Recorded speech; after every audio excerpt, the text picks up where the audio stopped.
Assalamualaikum warahmatullahi wabarakatuh. Selamat berjumpa kembali dengan channel Salahuddin Al-Ayyubi. Pada malam hari ini saya akan coba membuat uji emisi. Uji emisi untuk Murtadin yang mengaku dari Sunda yang bernama Iin Nur Indrayani gitu ya. Mari kita coba dulu lihat penyampaian introduksi dari channel Yusuf Manubulu ya, di live streaming 22 jam yang lalu ya. Next. Kehidupan, berbagi kesaksian kepada semuanya, dan kami terus berdoa kiranya semua kita ada di dalam kebaikan Tuhan, ada di dalam kemurahan Tuhan, sehingga kita bisa hidup di dalam kekuatan Tuhan. Yesus cinta semua Kita bangsa. percepat saja. Tuhan mengenai diri saya sendiri, pengalaman saya sendiri yang luar biasa saya rasakan, sehingga saya bisa hijrah ke menjadi pengikut Kristus. Jadi saya berasal dari keluarga Muslim, bapak ibu saya seorang Muslim, dan bapak saya juga, ibu saya sudah seorang haji juga. Dan saya tahun 2008 juga sudah berhaji. Saya adalah seorang Muslim dulu, adalah seorang Muslim yang taat. Jadi saya tidak pernah meninggalkan sholat 5 waktu kecuali dalam berhalangan seorang wanita. Nah, beliau mengaku Dan sebagai saya pun juga seorang Sunda ya. Kalau kita lihat mukanya, saya pernah kan menganalisis muka ya, dan pernah berhasil ya. Saya punya 2 kasus analisis muka dan berhasil. Contoh, Pak Deddy Dusherman. Deddy Dusherman mengatakan saya Sunda asli. Saya analisis bacaannya, ucapannya, saya curiga beliau bukan Sunda asli. Ternyata beliau campuran kan, antara Sunda dan Sumatera Utara, Batak gitu ya. Kemudian saya pun menganalisis metalim ya, metalim. Dari analisis nama jelas dia bukan Sunda asli ya. Karena ada lim. Lalu lim, metalim membuat video klarifikasi. Berbohong tidak boleh dalam Kristus katanya. Saya menggunakan lim itu karena saya pernah tinggal di keluarga Chinese. Lalu saya dapat nama lim. Pertanyaan saya, mungkinkah yang numpang dalam keluarga Chinese diberikan nama lim? Impossible. Berikutnya lagi saya pernah menganalisis bahkan yang paling hebat ya, yang paling terkenal yaitu istrinya Pak Saipudin Ibrahim, Ibu Sarah Ayu. Dari mukanya, dari putihnya, dari matanya mirip-mirip pemain film Hong Kong atau pemain film drama Korea ya. Oke. Ya, tersanjung saja nggak apa-apa. Tapi di situ matanya jelas ketahuan.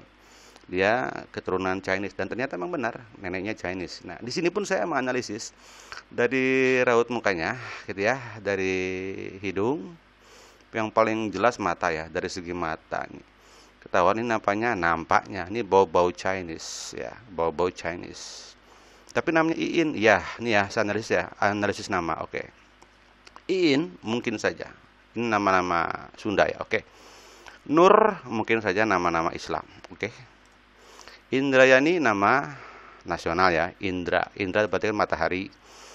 Oke. Indra Yani, oke. Yani saya nggak paham ya. Kalau Ono berarti anak gitu kan, anak matahari lah gitu ya. Cahaya Indrayani gitu, oke. Iin ini belum tentu Sunda loh. Ya, saya punya tokoh gitu ya. Di sini tokoh gereja di sini yang saya bisa tunjukkan ini nih, Iin Cipta. Dia seorang evangelis yang hebat ini. Dia namanya Iin Cipto. Ya, apakah dia Sunda? Bukan, dia Chinese. Melihat ya bagaimana ceramah dia. Saudara, hari-hari ini mari kita belah. Nah, ini Iin Cipta nih. Iin Cipto gitu ya. Ini kalau lihat depannya Iin, tapi ini sebetulnya kependekan. Ini panggilan saja biar akrab. Apakah Iin ini Sunda? Tidak, beliau bukan Sunda. Dia Chinese ya. Oke. Nah, dari sini kita lihat bahwa nama itu bisa menjebak. Oke. Iin belum tentu Sunda. Nur belum tentu Islam. Indrayani juga bagaimana gitu ya. Dan saya sudah cek datanya memang minus ya. Saya sudah mencoba investigasi medsos ya, baik di Facebook maupun di yang lainnya gitu ya, nampaknya belum menemukan. Sehingga tadi yang bisa saya lakukan adalah tes uji emisi dan uji fisik saja. Melihat fisiknya beliau ini agak sipit sedikit, nampaknya sepertinya Chinese. Ya, lihat kulitnya putih kan gitu dan seterusnya misalkan. Lihat juga ini ya antara mata dengan alis ya. Lihat. Ini ya agak-agak Chinese ya. Kalau ibu ini mengaku Sunda ya, saya bilang Iin belum tentu Sunda. Kalau ibu mengaku Sunda, silakan ulangi kata-kata saya dalam waktu 3 detik. Erei erei mapai arei. Silakan ulang lagi. Erei mapai arei. Ulang lagi. Erei mapai arei. Sebutkan 3 kali dalam 3 atau 2 detik, oke? Atau 4 detik ya boleh lah, oke. Baru Anda bisa disebut orang Sunda. Atau Anda nyanyikan lagu Sunda. Atau Anda mengungkapkan kata-kata Sunda. Saya sudah mencoba mengamati video dari awal sampai akhir. Tidak ada ungkapan Sunda sama sekali. Nol, zero. Zero kata-kata Sunda. Bahkan dia akan ditanya oleh si Kosim. Ya, Kosim kan orang Sunda tuh. Murtadin yang dimurtadkan oleh Pak Saipudin Ibrahim orang Tangerang. Si Kosim pun ngomong Sundanya kacau. Kenapa? Tangerang itu mirip Depok. Lu gua sama. Sundanya Sunda kasar ataupun Sunda tapi campur gitu loh. Nah, ibu ini pun ketika disapa dengan Sunda tidak satu pun menjawab dengan kata-kata Sunda. Makalah dia pernah keceplosan, iya toh, iya toh. Nah, kata-kata iya toh itu bukan Sunda itu. Iya toh itu ucapan dari Irian, dari Sulawesi gitu, atau mungkin dari Sumatera Utara gitu ya. Sebelumnya kita coba dulu ya, browsing dulu. Dia mengatakan dia pernah haji di 2008, oke, catat ya. 2008 dia pernah naik haji. Ibunya haji. Ini masih belum dapat dipastikan kebenarannya kalau ibu belum menunjukkan dari kabupaten mana. Dari kabupaten atau kota mana hajinya di 2008. Cukup saja mengatakan saya naik haji 2008 dari kota atau kabupaten apa. Nanti kita coba track record kebenarannya gitu loh. Kalau hanya mengaku saja ini belum bisa. Oke. Kalau Sunda gampang saya bilang tadi. Kalau Sunda ibu katakan ere mapai arei. Nah, silakan ulang dalam beberapa detik harus bisa. Kalau nggak bisa nggak usah ngomong-ngomong ngaku-ngaku dari Sunda. Oke. Dan ibu tidak mengatakan satu kata pun ungkapan Sunda. Ibu katanya menikah sama orang Sumatera Utara ketika ibu sudah umur anggap aja 30 kayak atau 25 gitu ya.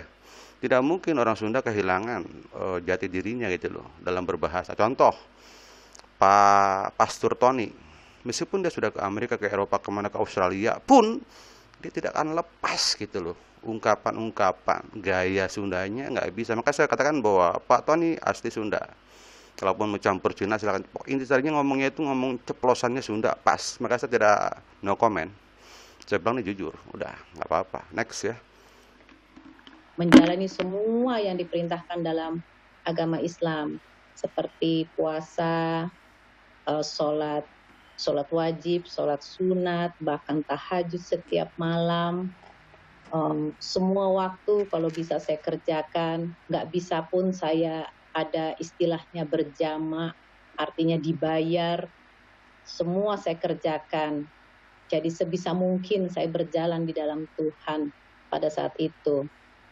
Nah, tahun akhir 2014, Desember 2014, saya menikah dengan pria yang sekarang jadi suami saya. Beliau beragama Kristen. Tadi ada kata-kata jama ya. Jadi kalau jama itu bukan membayar sebenarnya, tapi mengumpulkan gitu ya. Dia kan mengatakan sini, kalaupun saya ada halangan atau apa, maka saya jama. Jama itu bukan berarti membayar, tapi mengumpulkan ya. Kalau membayar itu, kalau kita puasa namanya dikodok kan. Kan sekarang puasa nih, tahu-tahu kita nifas lah. Ya kita bayar aja setelah selesai nifas kan, atau tahun depan juga bisa. Pokoknya dibayar. Kalau puasa gitu loh, ada istilah kodok namanya bayar. Kalau sholat nggak ada istilah bayar, yang ada adalah jama. Jama itu bukan membayar bu, tapi mengumpulkan. Contoh gini, saya dari Jakarta mau ke Irian, membutuhkan waktu sekian puluh jam atau sekian jam kira-kira ya. Kemudian saya berangkat zuhur. Saya khawatir asarnya tidak bisa melaksanakan sholat asar. Maka zuhur dan asar saya jama. Jama di awal namanya jama kodim kan gitu kan. Jama takdim, sorry. Takdim dari kodim. Kodim itu berarti awal gitu ya. Kemudian kalau saya tidak melakukan sholat zuhur atau sampai ke Papua atau di sana sholat zuhur belum melakukan. Saya berangkat jam 11. Atau sampai ke mana? Sampai ke Papua jam 5 sore. Berarti kan zuhur kita hilang ya. Digabungkan di akhir gitu loh. Jadi zuhur dan asar diakhirkan, namanya takhir. Namanya jama takhir. Ada jama takdim yaitu mengumpulkan di awal. Ada lagi jama takhir yaitu mengumpulkan dia di akhir ya. Jadi istilah bukan mengganti tapi mengumpulkan, oke? Itu sebuah kritik saja bagi ibu ya. Oke, next. Menikah beda agama di Singapura karena negara Singapura menerima pernikahan beda agama. Nah, ini kan perlu dibuktikan. Nah, jadi gini, dalam ilmu pengetahuan itu sesuatu pernyataan dianggap benar kalau memiliki fakta ya. Faktanya bisa foto, bisa tulisan, bisa catatan, bisa gitu loh. Jadi di sini karena saya tidak menemukan jejak record dari medsos ibu harusnya menunjukkan apa kek foto kek, contoh si siapa Muhammad Kostea. Si Kostea itu ya bisa jadi pernah ke Arab. Karena ada foto gitu, ada foto dia tuh pakai baju umroh gitu. Ibu pun sama, kalau ibu naik haji sebutkan kabupaten kotanya di mana. Tahun 2008 dapat kita lacak ya. Dua lagi atau tunjukkan fotonya. Kalau ibu mengatakan saya pernah menikah di Singapura atau di mana dia, ada nggak bukti foto gitu loh? Foto ibu pernah, jangankan menikah di sana lah, foto ibu pernah ke sana aja atau berkunjung ke Singapura aja. Silakan. Kalau ada fotonya bisa dapat dikuatkan. Kalau tidak ada berarti masih lemah, diragukan, oke? Jadi ini kita belum menemukan sebuah fakta pendukung. Mau tidak mau kita pakai uji emisi saja, melihat bunyi saja, lihat raut mukanya kan gitu dan seterusnya. Next. Kecuali itu juga ada juga di Australia, tetapi kami pilih di Singapura karena lebih dekat.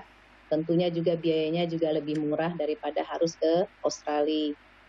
Akhir kata kami menikahlah di Singapura dengan pendeta pada saat itu dipilih oleh ROM. ROM itu adalah ROM itu Registered of Marriage. Nah, di Singapura. Jadi dia yang menentukan pendetanya pada saat itu yang memberkati pernikahan kami. Nah, setelah menikah semuanya berjalan dengan baik. Kami melakukan registrasi juga di Indonesia sehingga sertifikat pernikahan kami diterima di sana. Nah, ini pun tadi ya ada kontradiksi ya antara ibu menikah dengan orang non muslim. Ibu bilang saya seorang muslim yang taat. Ini kontradiksi. Seorang muslim yang taat tentu tidak bisa murtad gara-gara laki-laki dong. Nah itu, gara-gara laki-laki. Kenapa? Allah berfirman kan, budak beriman lebih baik daripada orang kafir. Budak yang hitam tapi beriman lebih bagus daripada seorang kafir gitu ya. Nah, orang yang taat gitu dan mengklaim dirinya muslim yang taat tentu harus tahu ini gitu. Jadi ungkapan saya muslim taat, saya haji, tetapi dia mengatakan saya nikah dengan orang non muslim. Ini berkontradiksi, dua pernyataan yang kontradiksi. Tapi kalau seamatan saya muslim biasa-biasa saja, ya, contoh misalkan seperti Pak Tony kan. Pak Pendeta Tony mengatakan saya masih untung bisa hidup misalkan. Saya ini terlibat ABCD, ya wajar saja kalau dia itu pindah kan. Tapi kalau orang yang sudah hajah, sudah muslim, keluarganya muslim kan gitu kan, ini mustahil gitu untuk menikah kecuali tadi imannya lemah, maka klaim sebagai muslim yang taat dibatalkan. Bukan muslim yang taat, muslim awam gitu ya. Next ya. Semuanya berjalan dengan baik. Walaupun pada saat itu keluarga dari pihak suami menyarankan alangkah baiknya kalau kamu bisa ikut suamimu, alangkah indahnya katanya kalau kalian tuh bisa pergi ke gereja bareng katanya gitu. Tapi pada saat itu saya ikut ke gereja, saya pergi ke gereja. Saya bilang sama kedua orang tua saya ikut menemani suami ke gereja. Tapi hati saya masih mentah. Saya belum bisa merasakan hikmatnya bergereja pada saat itu. Nyanyi-nyanyian yang tidak pernah. Ini cerita ini kan biasanya dilakukan agar terhindari dari klaim bahwa dia menikah karena suami. Banyak kan? Ya, Cut Fitri misalkan ngomong begitu juga, saya tidak saya tidak ke gereja loh, malah suami saya PD pun nggak ke gereja, yang ke gereja malah saya sendiri. Saya tanya-tanya sama orang gereja mana yang bagus gini. Nah, itu kan sebuah klaim untuk melupakan bahwa dia menikah karena suami. Faktanya dia menikah di gereja. Dan kalau dia mengatakan bahwa dia belum beriman ke Kristen dan belum dibaptis, pertanyaannya kenapa Anda nikah di Medan? Berarti pernikahannya beda agama, berarti sudah menyalahi aturan dong. Aturan Undang-Undang nomor 1 tahun 74 ya. Jadi hati-hati mengungkapkan persaksian itu. Ya, seperti Cut Fitri itu sudah kesalahan tuh. Saya belum masuk Kristen loh. Malah suami saya Pak Edi itu tidak pernah ke gereja, malah saya duluan ke gereja. Itu pun nanya ibu-ibu. Berarti ada dua kemungkinan. Ada sebuah pernyataan bahwa Cut Fitri menikah beda agama. Cut Fitri ketika habis nikah baru dia tahu gereja. Ini bagus, hebat, kedengarannya manis tetapi menyalahi aturan. Aturan nomor 1 tahun 74 tentang Undang-Undang Perkawinan bahwa perkawinan harus dalam satu agama dan kepercayaannya itu. Nah, ini sama aja, ibu ini pun sama. Ibu ini ingin membuat sebuah kesan bahwa saya ini masuk Kristen karena sebuah pencerahan loh, bukan karena suami loh. Karena tadi kan banyak orang tuh kalau pindah agama karena istri, karena suami itu ya kasarnya itu dia tuh murtad gara-gara selangkangan. Kan gitu kan? Dia tuh begini karena selangkangan, kan kasar ya. Tidak suka, saya pun tidak suka omongan itu ya. Ya, demikiannya, next ya. Pernah saya dengar sebelumnya, setahu saya kan hanya lagu-lagu qasidah, alunan-alunan mengaji, itulah yang saya dengar, yang saya tahu selama ini. Tapi saya ikut saja dengan dia, sekedar just to know aja, hanya sekedar tahu aja gitu. Sampai pada saat itu ibu dan bapak saya juga tidak setuju. Bapak saya sih nggak masalah. Saya tanyain bagaimana. Ibu bapak saya tidak setuju. Bapak saya sih nggak masalah. Ini sebuah ungkapan yang meragukan. Sebuah persaksian yang tidak mantap gitu loh. Tidak kokoh gitu loh. Bapak ibu saya tidak setuju. Enggak, bapak saya tidak masalah. Tapi ibu saya, itu kan sebuah pernyataan yang meragukan. Persaksiannya harus tegas kalau bisa. Bagaimana kalau saya ikut suami, karena desakan dari keluarga suami juga gitu. Para sesepuh-sesepuh menghimbau supaya saya bisa dalam satu rumah tangga ada satu nakoda begitu. Saya bilang, saya minta izin ke bapak saya. Si Kai bilang, kalau Kai sih mah nggak ada masalah, silahkan aja katanya. Tetapi kepada ibu saya, karena ibu saya orang Sunda, jadi agak Sunda kan keras dia. Dia baru kebongkar. Tapi ibu saya, karena ibu saya orang Sunda, berarti apa? Dia bukan Sunda asli, dia campuran. Berarti bapaknya Chinese.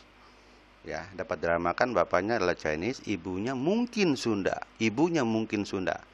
Ya, sehingga mungkin di rumah itu jarang berbicara bahasa Sunda. Kalau ibu ngomong Sunda, ibu harus bisa coba erei mapai arei, ulangi sampai 3 kali. Saya tunggu 1, 2, 3. Kalau nggak bisa, you bukan orang Sunda. Karena kehilangan bahasa ibunya. Erei mapai arei, atau nyanyikan lagu Sunda.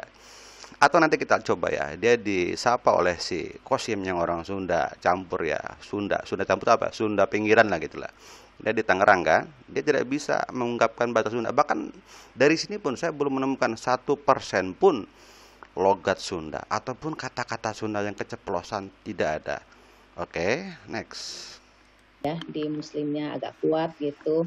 Ibu saya bilang, kamu boleh ke gereja, tapi ingat satu, jangan ikut ya, kata ibu saya gitu. Terus saya bilang, iya Bu, untuk menyenangkan hati ibu, saya bilang, ini pun nggak bisa dipahami kan. Ibu bilang kamu boleh ke gereja tapi jangan ikut ya. Tapi kan ibunya tahu dia itu menikah sama beda agama gitu. Jangan ikut ya, tidak mungkin ya. Ingat kisah daripada Pak Kainama. Pak Kainama mengatakan bahwa pendeta itu hebat kalau bisa memurtadkan satu orang Aceh, orang Padang, orang Aceh. Kenapa? Di sana tuh adat bersandi Sarak bersandi Kitabullah sama, dan Jambi pun sekarang sama. Kedua, yang paling susah itu orang Sunda. Orang Sunda susah dimurtadkan, apalagi Sunda yang sudah sampai haji kan gitu kan, kecuali yang tadi kan si MKC lah. Kalau MKC kan jelas nih dalam dialognya, Pak MKC bagaimana? Oh, saya belum punya mobil.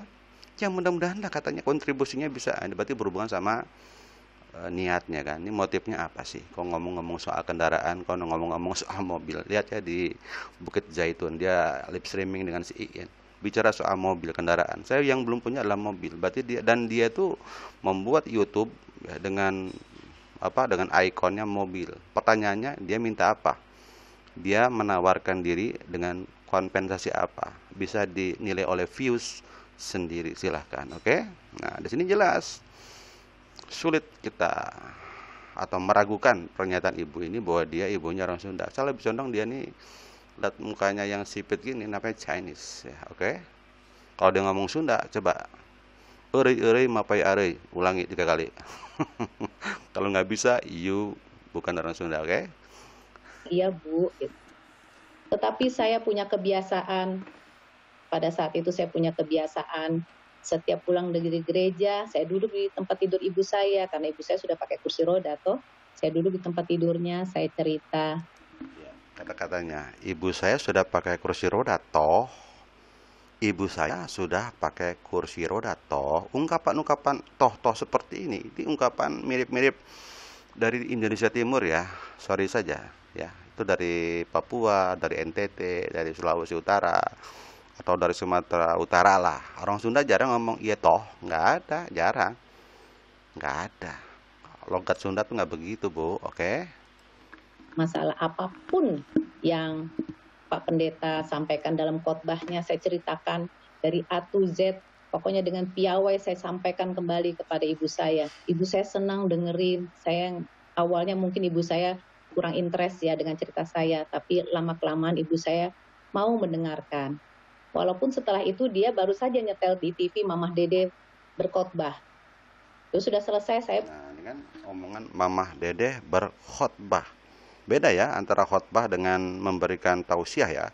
Khotbah itu adalah rukun daripada sholat Jumat. Pasti laki-laki, karena sholat Jumat kan bagi laki-laki, perempuan tidak wajib. Kata-kata Mamah Dede berkhotbah itu menunjukkan dia mindsetnya Kristen. Oke, sehingga tadi diragukan juga, apa benar dari Muslim kok nggak tahu apa khutbah apa tausiah.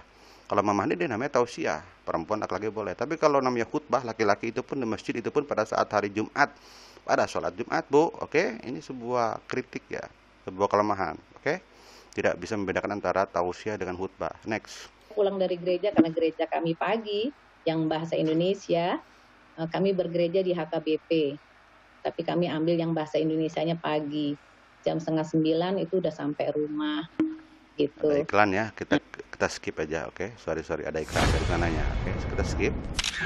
Sorry. Nah, suatu hari memang saya sering seperti itu setiap minggu. Nah, suatu hari memang ibu saya suatu hari pulang dari gereja, kenapa saya kebelet pada saat itu. Jadi saya langsung naik ke atas ke kamar, terus setelah buang hajat, saya nggak ke bawah, jadi nggak ke kamar ibu saya duduk aja di atas di kamar saya. Sampainya ibu saya manggil, ibu saya, coba Iin kesini, katanya. Kenapa dipanggil, ada apa ya gitu. Begitu di kamar, saya cerita sama, bukan saya cerita, saya duduk, ada apa Bu? Terus ibu saya bilang begini, cobain. Saya cerita, enggak, saya duduk, cerita. Ada dua pernyataan yang tidak tegas. Dua lagi dia mengatakan, di sini kan tidak jelas ya settingannya di mana, di gereja kah atau di rumah. Kalau di gereja, kenapa ibunya ada di sana? Kan ibunya pakai kursi roda. Kalau di rumah, kenapa dia ngomong pada saat ke gereja, saya mau buang air besar, kayak gitu kan? Ini pun sebuah cerita yang perlu disempurnakan kembali. Kadang-kadang mengarang itu ada seninya loh. Seni mengarang itu ada. Next. Apa tadi Pak Pendeta ngomong apa tadi di khotbahnya? Aduh, langsung luluh hati saya. Terima kasih Tuhan, ini awal yang baik. Saya pikir ibu saya ini sudah mengizinkan saya untuk boleh ikut ke suami saya, ikut dengan suami saya menjadi Kristen. Nah, sampai tanggal Juli, tanggal 27 Juli 2015 itu saya diadati. Artinya saya diberi marga oleh keluarga suami dan saya dibaptis. Catat ya, 2015 dia diberi marga dan dia dibaptis ya. Ulang lagi ya, Juli 2015 dia diberi marga dan dibaptis. Nanti kita kontradiksikan dengan dia sekolah Injil. Sekolah Injilnya nanti akan terkesan kontradiktif ya. Next. Dibaptis pada saat itu. Nah, setelah dibaptis, tapi hati saya ini masih belum sepenuhnya ke Kristus. Saya masih mau ambil wudhu pada saat saya dengar azan gitu. Kita percepat aja biar mantap, biar nggak terlalu lama. Saya mau ngambil ke Tuhan, saya ini berada di mana? Keputusan apa yang harus saya ambil? Saya sudah dibaptis Tuhan. Kalau ini dikatakan pengkhianatan kepadamu, maafkan saya. Tapi tolonglah saya. Kaki kanan saya sudah dibaptis. Kaki kiri saya ini masih ingin melakukan apa kebiasaan saya. Tapi dia diam aja. Dia cuma diam dalam itu. Kemudian pintu di belakang saya, pintu gerbang di sebelah kanan saya terbuka. Bung, lebar. Cahaya masuk. Cus, terang. Menyinari wajahnya. Jadi semakin jelas saya melihat wajahnya. Oh iya ya, itu Yesus ya. Yang selama ini saya ragu-ragukan dia. Yang selama ini dipuji-puji sama suami saya, Tuhan Yesus, ini dia. Nah, ini mimpi-mimpi yang seperti ini kan terkesannya membuat saya sebagai pribadi bingung ya. Saya mempelajari Alkitab ya, terutama kisah para rasul ya. Ini kan menceritakan bagaimana kisah para rasul. Sehebat-hebatnya adalah Paulus ya. Paulus yang mengaku dirinya ketemu Yesus itu pun berupa cahaya. Yang lainnya tidak pernah merasakan, mengalami seperti itu gitu loh. Pertanyaannya, mungkinkah orang sekaliber ibu ini atau yang lainnya mengaku-ngaku bertemu dengan Yesus kan, dengan porsi yang melebihi porsinya Paulus yang katanya disebut rasul, melampaui Petrus yang adalah murid terbaik, melampaui yang lainnya gitu loh. Ini tapi itu terserah mereka, itu kan hak mereka. Tapi saya sering bingung gitu, sekaliber sahabat Yesus saja, sahabat Nabi Isa, murid Isa, tidak diberikan anugerah seperti itu. Kok bisa gitu memiliki mimpi seperti ini? Walau alam bisawab ya, yang tahu hanya Allah saja. Ya, cuma tadi kami bingung saja gitu loh. Kok bisa ya? Next. Iya, dia di depan saya. Terus masuk orang dari pintu gerbang di sebelah kanan saya, masuk orang berbaris dengan baju putih. Saya lihat semua duduk di depan dia, sujud, menyembah, berdoa, ada yang pegang jubahnya, berdiri lagi, pergi ke sana, ke arah kanan, muter, keluar pintu sebelah sana. Pintu sebelah sana juga terbuka, bercahaya, keluar, satu-satu, begitu terus. Dan di sini kesannya kan kalau Yesus adalah Tuhan, kenapa beliau terbatasi oleh waktu dan tempat? Dia mengatakan muter-muter sampai masuk rumah, sampai keluar rumah lagi, dan lewat pintu itu. Nah, kata-kata lewat pintu, muter-muter keluar lewat pintu itu berarti kan keterbatasan space ya, tempat gitu loh. Tuhan tidak mungkin terbatasi oleh tempat. Ya, artinya Tuhan itu kalau datang, datang saja, dan tidak dibatasi oleh waktu dan tempat ya. Dan seterusnya ya. Ini sesuatu yang mungkin bisa dianalisis ya lebih jauh oleh para pakar. Saya lihatin orang ini, satu pun enggak saya kenal nih orang ini. Tapi kenapa dia mimpi? Saya lihat Yesus. Oke, kita langsung kepada dialog ya. Langsung ke dialog dengan siapa? Dengan tetap dengan. Nah, di sini dia akan ditanya oleh si Kosim. Pertanyaannya, kenapa Kosim? Kenapa Kosim? Ini kan seolah bukan disetting ya, direncanakan gitu mungkin bahwa yang menanyakan tuh jangan orang Muslim seperti Pak Ibnu kan, yang jenggotan tuh bahaya kan, apa dia nanya masalah fundamental yang bisa membongkar. Ditanya si Kosim kan orang sama lah, dia pun belajar, mungkin udah lulus ya sekolah Bibel kan di Jakarta. Ini pun sama murtadin juga gitu. Murtadin karena menikah sama istri atau apa nggak tahu, atau karena ekonomi walau alam ya, pokoknya dia murtadin dan dia belajar Injil, dan dia pertama menanyakan Muhammad Qasim ini yang diinjili dan sering datang ke rumahnya Pak Saipudin Ibrahim kan. Nah, di sini kan si ibu ini dihindari untuk bicara dan si Kosim pun menanyakan, "Bu, kalau ada nanya Quran jangan ditanya, jangan dijawab." Bilang ibu lupa. Kenapa? Berarti ibu ini kan khawatir kalau dijawab ditanya masalah keislaman takut gitu, takut salah. Next. Oh. Aduh, si emak jadi gelis wae nya, tambah cantik euy. Si emak lebih gelis wae tambah cantik. Lihat jawaban ibu ini. Apakah menggunakan bahasa Sunda? Sudah STW, Pak Kosim. Sudah STW Pak Kosim. Tidak ada Sundanya. Enggak lah, emang ikut Tuhan begitu, Mak. Suka Si Kosim juga bukan Sunda dalaman ya, namanya Banjaran ya. Sunda di dalam itu namanya Banjaran. Dia Sunda pinggiran. Daerah Tangerang, udah campur lah sama juga dengan Bogor Cibinong, lu gua juga gitu. cita Next. terus, Mak. Amin. Ya, suka cita terus kan. Ya, puji Tuhan ya. Mohon, ya. Papi Yusuf, thank Ya. kasih. Ya, cuma ada sumuhun cuma satu aja itu. Cuma satu lah ungkapan itu. Papi Yusuf tuh, aduh luar biasa. Saya Puji mau Tuhan. tanya nih, Mak. Saya mau tanya, Mak. Sebelum ke sini kita coba ya, dia menyatakan dia sekolah Injil yang di sini agak-agak gitu, agak-agak kontradiksi dengan dia nikah ya. Next ya, coba sebelum ke sana. Ya, puji Tuhan. Yang ketiga, ada yang bilang usahanya sebentar lagi kita lihat aja. Sebentar lagi juga dia akan jatuh dan sakit segala macam. Tapi Pak Pendeta, karena saya hidup bersama Tuhan, saya selalu ingin, malah saya merindukan terus untuk dekat dengan Tuhan. Puji Tuhan, rezeki dibuka lebar. Haleluya. Semua Pak Pendeta Puji sekarang tetap menyalurkan. Sehingga kita perhatikan tadi. Dia berkata seolah-olah Ibu Iin ini dibayar untuk hadir di sini, untuk tidak perlu juru selamat. Nah, orang-orang Dosen-dosennya mengajarkannya dengan baik, memang disiplin sampai dengan sekarang. Ayo ke gereja, ayo ke gereja. Kalaupun dia tidur di gereja, Iklan ya. Sorry iklan. Tapi yang benar-benar Ini membuat udah mau aku menghadapi yakin nih banget sesi kalau dia ini bagus itu menceritakan sih yang pas ibadah by the way apa waktu ada lupa riwayat tahunnya. pendidikan ya. saya senggol, jangan tidur, dengerin. Gitu. Biasa kan kalau kepagian itu ngantuk di gereja. Tapi kalau saya enggak, dengerin. Malah saya yang bawa.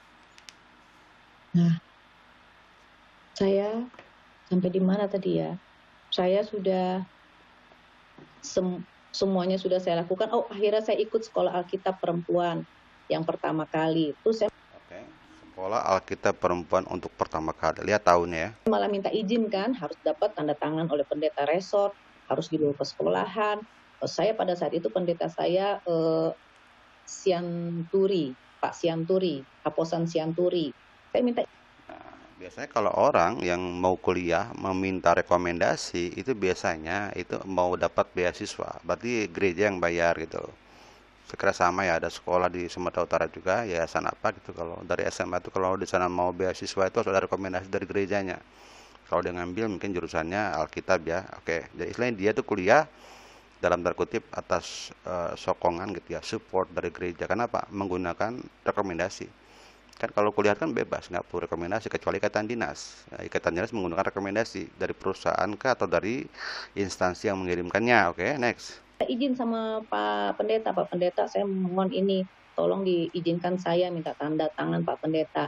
Pak Pendeta bilang begini kepada saya, Bu, di sana itu sekolah Alkitab ini, bahasa pengantarnya bahasa Batak loh Bu, Ibu kan nggak ngerti. Wah, saya kayak digempor, tapi saya tenang-tenang aja. Apa-apa Pak, saya maju aja, dia bilang begitu. Ternyata Pak Pendeta, dalam perjalanannya saya bersekolah di sekolah Alkitab itu, luar biasa. Itu yang membawa saya mengerti, memahami Alkitab dengan baik.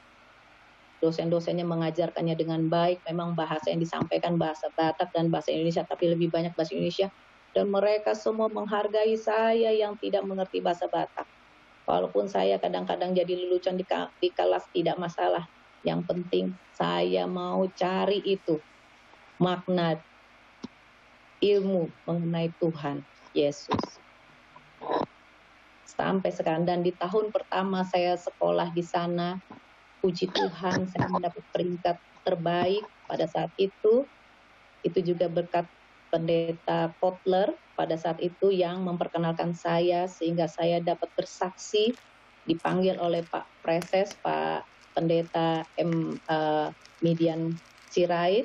Saya dipanggil ke depan dan saya cerita dengan piawai semua kesaksian saya. Saya berasal dari Muslim, saya beralih, saya murtad dari Muslim, saya masuk Kristen. Itu karena saya ditegur oleh Tuhan Yesus, saya mimpi ketemu beliau, 180 derajat saya berubah. Dan saya tunjukkan kalau dulu saya adalah Muslim yang taat, sekarang pun saya adalah Kristiani yang taat. Haleluya. Sampai dengan sekarang. Tahun 2000, saya sekolah kitab sampai 2019. Nah, ini tahun yang membuat bingung. Tahun 2000 sampai 2019. Ulang lagi ya. Tahun 2000 sampai 2019 saya belajar Alkitab. Sementara ibu ini kan katanya saya di 2015 itu dibaptis dan diberi marga. Ini kontradiksi kan? Saya tidak mau loh, tidak suka loh gini. Akhirnya di 2015 saya dibaptis dan diberi marga kan gitu kan. Biasa kalau Sumatera Utara itu laki-laki membawa marga, yang perempuan akan ikut marga suaminya kan gitu kan. Atau dari suku lain menikah dengan laki-laki dari Sumatera Utara, maka dia akan ikut marga suaminya kan gitu. Demikian ya. Demikian. Mari kita ulang lagi ya, dia ngomongin soal tahunnya. Pendeta Midian Sirait, saya dipanggil ke depan dan saya cerita dengan piawai semua kesaksian saya. Saya berasal dari Muslim, saya beralih, saya murtad dari Muslim, saya masuk Kristen. Itu karena saya ditegur oleh Tuhan Yesus, saya mimpi ketemu beliau, 180 derajat saya berubah. Dan saya tunjukkan kalau dulu saya adalah Muslim yang taat, sekarang pun saya adalah Kristiani yang taat. Haleluya. Sampai dengan sekarang. Tahun 2000, saya sekolah kitab sampai 2019. Oke, sudah. Tahun 2000 sampai 2019 saya kuliah Alkitab. Padahal dia menikah di 2015. Berarti apa? Dia sekolah Alkitab dulu, baru dia dibaptis kan gitu. Ini sebuah kontradiksi. Harusnya dia itu kalau menikah tahun 2015 dan dibaptis, dia kuliahnya itu di atas tahun 2015 harusnya. Kan gitu. Oke? Ini sebuah yang perlu dijelaskan kembali oleh ibu. Oke, jadi apa kesimpulannya? Kesimpulannya kita masih meragukan beliau dari asal Sunda ya. Melihat mukanya, kulitnya, napanya, ini mukanya muka agak-agak berbau Chinese. Dan dia mengatakan, oh, bapak saya nggak apa-apa, tapi ibu saya yang Sunda asli. Nah, berarti apa? Dia mungkin Chinese atau mungkin campuran. Sunda campuran dengan Chinese. Dari mukanya lihat, ya agak sipit sedikit, kulitnya putih, alisnya seperti ini, gitu ya. Ini udah gitu dia tidak ada kata-kata Sunda. Baru satu aja ungkapan dijawab sama waktu dialog sama itu ya. Tidak ada kata-kata Sunda. Kalau dia mau ingin memastikan silakan. Eri mapai eri. Ulangi sampai 3 kali ya. 1, 2, 3. Itu pas buat orang Sunda, Bu. Oke, atau ibu nyanyi Sunda lah sekali-kali. Silakan ibu buat persaksian kedua. Yang kedua, dia dari Muslim ya. Kita masih meragukan apa? Kesaksiannya masih kontradiksi ya. Dia ngomong masalah, kalaupun saya tidak sholat, saya akan menjamak gitu ya. Membayar jama itu bukan membayar, tapi mengumpulkan, menjamak kodok itu. Kalau membayar, namanya kodok ya, itu untuk puasa. Tahun ini saya misalkan haid 6 hari, ya, nanti di kodok gitu ya. Jama itu sholat, dan tidak sebagai pembayaran, tapi jama itu mengumpulkan. Ya, jama takhir, misalkan zuhur, asar dilakukan di asar. Jama takdim itu zuhur asar dilakukan dua-duanya pada saat zuhur, 2 rakaat, oke. Ibu harus menunjukkan di kota apa ibu berangkat. Tahun 2008, oke. Di kabupaten kota apa? Bisa kita lacak kok daftarnya tuh, oke. Nah, ibu bilang ibu ke Singapura, tunjukkan dong foto ke Singapura. Jadi sementara ini saya meragukan beliau dari Sunda karena ucapannya miskin, ungkapan Sunda, logat Sunda. Kemudian dia keceplosan, ibunya Sunda tapi bapak saya, nah berarti dia mungkin campuran. Oke, saya kira itu aja lah. Jadi ini saya belum meyakinkan, ini masih meragukan ya. Ya sebetulnya urusan orang dari Kristiani kan, tapi kan ini publik dan tidak disebutkan. Ini khusus untuk kalangan sendiri, nggak disebutkan. Artinya apa? Semua orang boleh mengakses dan semua orang boleh menilai, dan saya menilai dong menggunakan cara-cara. Karena saya kekurangan data medsos, saya gunakan uji emisi namanya. Dari ungkapan-ungkapan itu ada kontradiksi. 3 lagi yang paling parah tadi. 2000 sampai 2019 saya belajar Injil. Loh, ibu bilang ibu masuk Kristen dan ibu dibaptis tahun 2015. Berarti ibu sekolah Injil dulu baru ibu dibaptis dong. Ayo. Ulangi lagi tadi. Tahun 2000 sampai 2019 saya belajar Injil. Di kesempatan ibu yang lain ibu mengatakan saya menikah dan diberi marga dan dibaptis tahun 2015 bulan Juli. Itu perlu ibu jelaskan kembali, oke? Demikian saja. Billahi taufiq walhidayah. Assalamualaikum warahmatullahi wabarakatuh.